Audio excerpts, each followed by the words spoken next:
যাচ্ছি বোসপুকুর শীতলা মন্দির, সেটাই তোমাদের আজকে দেখাবো। তো এটা হচ্ছে থার্ড পার্ট আজকের প্যান্ডাল হপিংয়ে, তো থার্ড পার্টটাই তোমাদের সাথে শেয়ার করছি। চলো, শীতলা মন্দির যাওয়ার পথে সামনে আর একটা আছে, তো সেটাও আমরাই দেখবো। সামনে আর একটা ঠাকুর ছিল, তো সেটাকেও একটু দেখিয়ে দিলাম। কানে ঠাকুর বাদ্যি বাজছে আর সামনে রয়েছে এক অসাধারণ প্রতিমা। পুরো প্যান্ডেলটাই কিন্তু গ্লাস প্রিন্টিং দ্বারা সুসজ্জিত, খুব সুন্দরই লাগছে। তো এখন আমরা যাচ্ছি বোসপুকুর শীতলা মন্দিরের দিকে।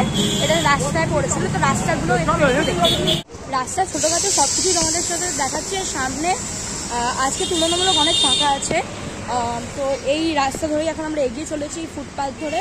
সামনে অনেক আলো দেখা যাচ্ছে, আলো ঝলমলে রাস্তা, সেই পুরনো কলকাতা মনে হচ্ছে। সব বাধা বিপত্তি কাটিয়ে আমরা আজকে আবার নেমে পড়েছি পথে। অনেক মানুষও নেমেছে দুর্গাপুজোর সব বিভিন্ন প্যান্ডেল ঘুরতে, তো এটা তো কলকাতার একটা ইমোশন বটে। তো আমরা এখন যাচ্ছি বোসপুকুর শীতলা মন্দিরের ঠাকুর দেখতে। আমরা ইতিমধ্যে পৌঁছে গেছি বোসপুকুর শীতলা মন্দিরের পুজো মণ্ডপে। এখানে থিম হচ্ছে সঞ্চয়। সঞ্চয়ে এক অর্থে আমরা যদি বলতে পারি যে সঞ্চয় বাংলা ট্র্যাডিশন মতে সঞ্চয় হচ্ছে আমরা যতদূর মাটির ভাণ্ডার বা যেটা বলে থাকি লক্ষ্মীর ভাণ্ডারে সঞ্চয় করে থাকি, এবং এই যে থিম এটাই। ছোট ছোট ভাবে অনেক লক্ষ্মীর ভাণ্ডার বা এইসব মাটির ভাণ্ডার দিয়ে কিন্তু পুরো প্যান্ডেলটা সুসজ্জিত হয়েছে। সামনে দেখতে পাচ্ছি প্রচুর মানুষের ভিড়, সবাই বলছে খুব ভালোই হয়েছে, দেখে কিন্তু খুব ভালো লাগছে। এই দিকে ছোট ছোট ভাণ্ডারের মধ্যে ডিফারেন্ট কারুকার্য করা। আমরা এই ভাণ্ডারের মধ্যেই টাকা সঞ্চয় করা হয়, এই লক্ষ্মীর ভাণ্ডারের মধ্যেই টাকা সঞ্চয় করে আগে যেখানে রাখা হতো সেই অনুযায়ী এবারের থিম। সামনের দিকে কিন্তু এখানে রয়েছে এরকম শেলফের মধ্যে কিন্তু পুরোনো দিনের এক স্মৃতি উদযাপন করা হয়েছে, মানে বোঝাতে চেয়েছে পুরোনো দিনে আমরা যেন ফিরে গেছি। মাটির যে জিনিসপত্র আগে তৈরি হতো, মাটির পুতুল, মাটির ওই ভাণ্ডার সব কিছু তুলে ধরেছি। এবং আমরা যে সামনে যে মাটির ঠাকুরটা দেখছি মা দুর্গার, সেটাও কিন্তু পুরো ওরকম ভাণ্ডারের শেপে গোল মতো করা হয়েছে। মাথায় দেখছো একটা কয়েন, সেটাও কিন্তু আগেকার দিনের এক ছোঁয়া এখানে রাখা হয়েছে। ইভেন যে প্যান্ডেলের চূড়াটা কিন্তু সব অসংখ্য মাটির যে ভাঁড়, সেই মাটির ভাঁড় দিয়ে তৈরি হয়েছে, যা কিন্তু অত্যন্ত সুন্দর লাগছে।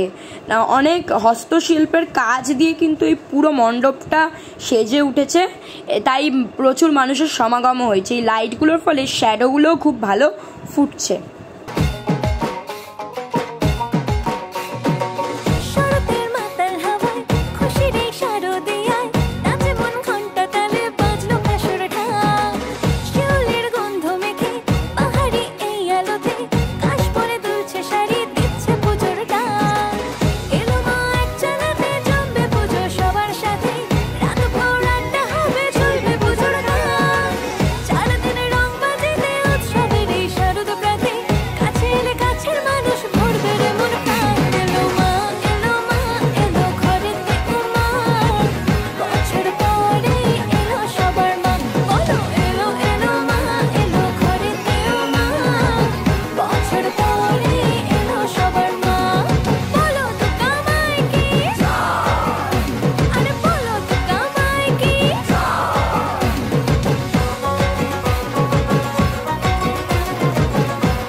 মনের বাঁধ ভেঙেছে কাশের শাড়িতে, মেঘলা মনের বাঁধ ভেঙেছে কাশের শাড়িতে। এলো এলো এলো মা বাপের বাড়িতে, আরে এলো এলো এলো মা বাপের বাড়িতে। খেয়াল খুশির বাঁধ ভেঙে যায় সুখের গাড়িতে, খেয়াল খুশির বাঁধ ভেঙে যায় সুখের গাড়িতে। এলো এলো এলো মা বাপের বাড়িতে, আরে এলো এলো এলো মা বাপের বাড়িতে।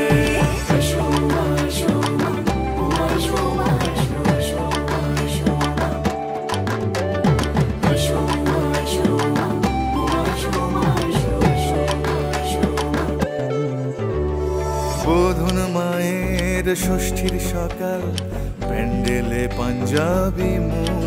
হ্যাঁ, সপ্তমীতে মায়ের প্রাণের পুজোয় সংকল্প সারা জীবন। অষ্টমীতে সকাল হলে মায়ের দেখা পাওয়া যায়। ঢাকের তালে ধুনুচি নাচ, সন্ধেটা স্বপ্নে কাটা। সো ফ্রেন্ডস, আজকে ব্লগটা এখানেই এন্ড করছি। এবারে যাবো নেক্সট পান্ডালা, ওটা আসবে সেপারেটলি।